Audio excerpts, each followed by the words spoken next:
Bismillahirrahmanirrahim. Assalamualaikum warahmatullahi wabarakatuh.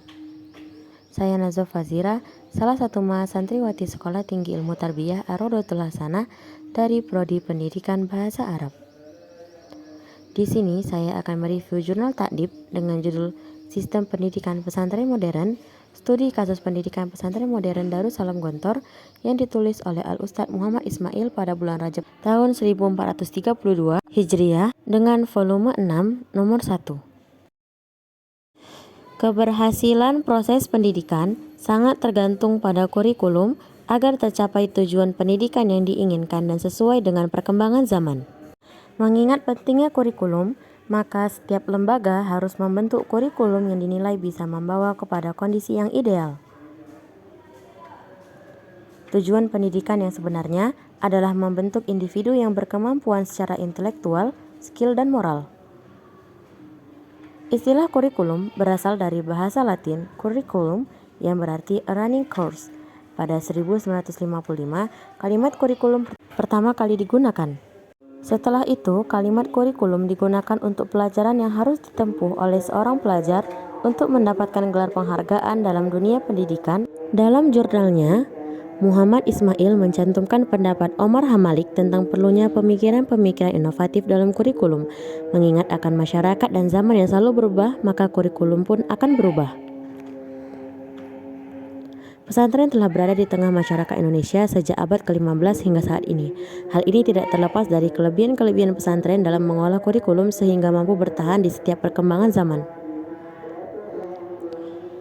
Di Indonesia, kita akan menemukan rancangan kurikulum yang dijadikan acuan, yaitu kurikulum nasional yang memusatkan dalam pengembangan 3 aspek, yaitu aspek spiritual, budaya, dan kecerdasan. Kurikulum sebenarnya tidak hanya meliputi hal-hal yang direncanakan saja, tetapi juga tindakan-tindakan tanpa perencanaan. Inilah yang disebut hidden curriculum. Kurikulum ini memang tidak terencana tetapi memiliki pengaruh besar dalam proses pembentukan pribadi seseorang.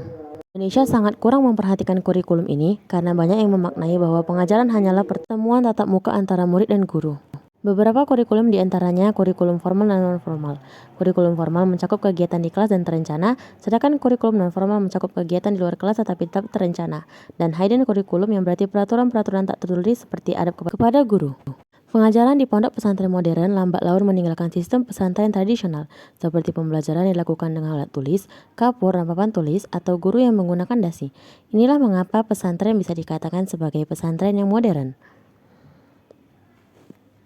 Tidak hanya bercirikan modern, belajar menggunakan bahasa asing juga salah satu bentuk dari kemodernan dalam sistem pendidikannya, di mana penerapan bahasa asing sangat penting digunakan untuk memahami kitab yang berbahasa Arab atau Inggris.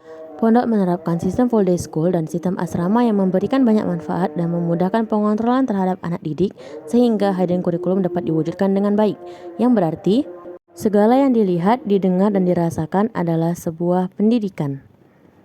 Mungkin ini saja yang dapat saya sampaikan mengenai sistem pendidikan pesantren modern, studi kasus pendidikan pesantren modern Darussalam Gontor Ponorogo yang ditulis oleh Al-Ustadz Muhammad Ismail.